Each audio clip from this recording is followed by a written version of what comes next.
Hi guys, welcome to my YouTube channel. This is my first video with my own commentary. Sorry for the bad audio quality. It's really noisy here and I don't really know how to use the audio suppression of OBS.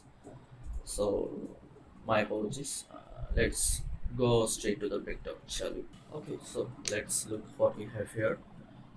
We only have three objects. There's nothing really fancy, just a car and a bottle, and this plane. This is the highway or the road, you can see. And this is the plane. I will tell you later what it is for.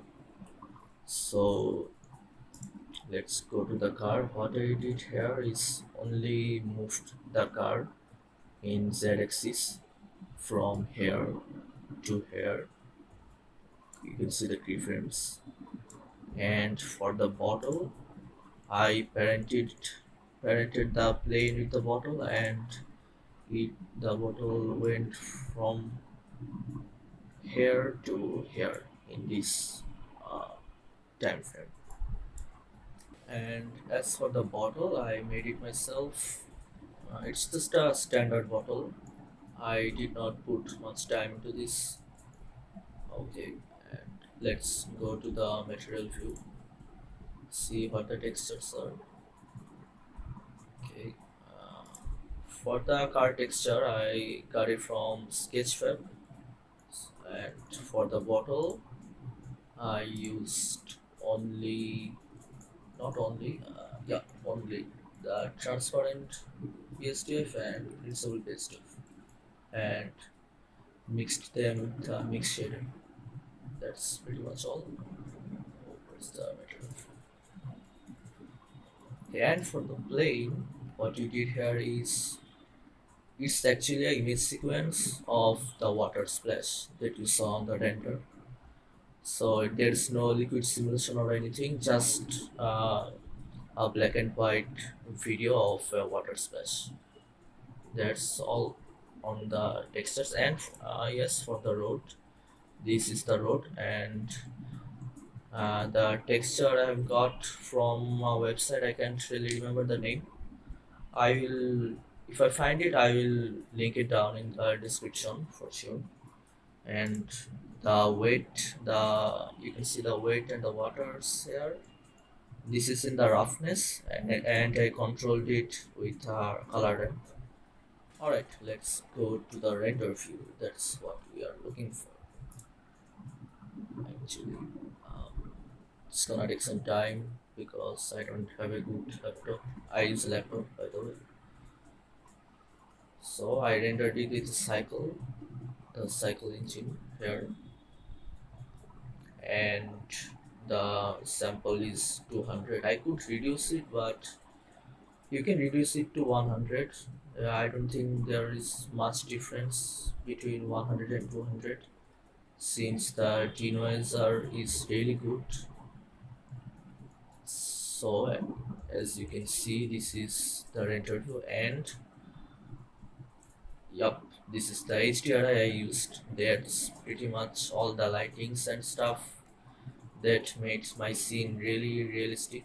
If we go to the camera view here, I just kind of aligned the road with the HDRI that I used, and the HDRI did the most of the jobs basically.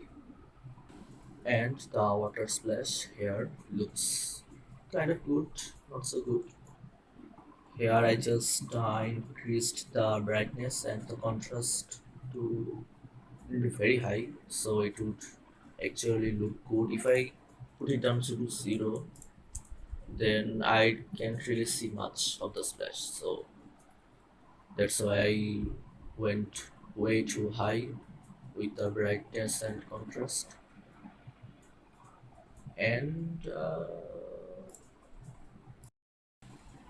okay, and lastly, what we used here is two planes, just black emission shader. What these two planes do is absorb all the extra lights that is created in the scene. And let's see, if we hide these planes, The car and the bottle is extra white and flashy. Looks really, the light is too strong. Doesn't really look that good. Very distracting.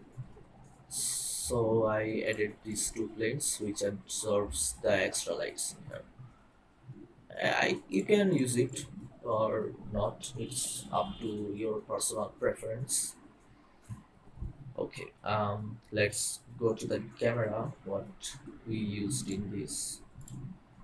It's I wanted to use the standard iPhone dimension with the iPhone camera. I think it has 35 millimeter camera, and on the depth of field, I used depth of field and focused on the only on the bottle, and the aperture is at 2.0.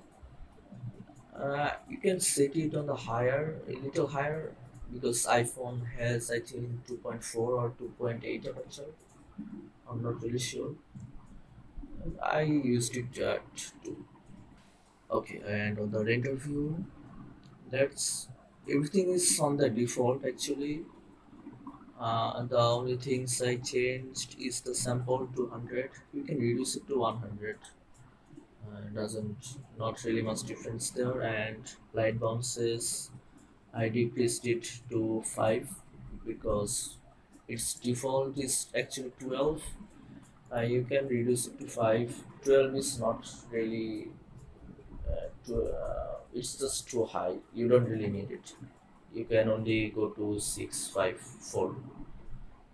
It also reduces the render time very gradually, and I enabled the fast GI approximation because of the fast render time, and I enabled the motion blur because the wheel is moving. I wanted to make that realistic, and that's pretty much it.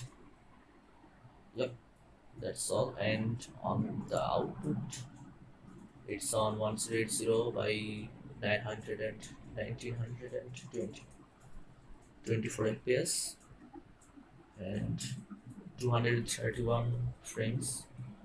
And that's all. RGB 16. That's all. Thanks for watching, I guess.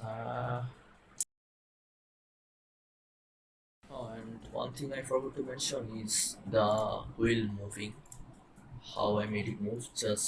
I just parented these two wheels. Sorry, these two wheels with the car. So when it is moving up, let me just hide these planes. And when I'm moving these planes, the wheel goes from, here's the keyframe, it goes from like 0 degree to in here, um, like 10 degree, but I'm not sure. Oh no, not 10 degree. It's actually goes to up to 5,000 degree. So it will not move very high in a very high speed. Also gives the drifting loop. And yeah, that's all with all the animations and the renders. Lastly, I'd like to mention that this whole animation concept was not really mine. I was inspired from another YouTuber whose name is Jamin Matthew. You can check his videos out. His video was far more superior than mine, and also he published his breakdown videos where he explained it very deeply, very with very good explanation. You can watch that video instead of mine. Don't do that, please. And well, that's all. Thank you for watching. Please, if you subscribe, that will help me a lot. Not really help me a lot, but it will give me inspiration for making more animation videos for the channel. And thank you for watching. That's all. Take care. Love you guys.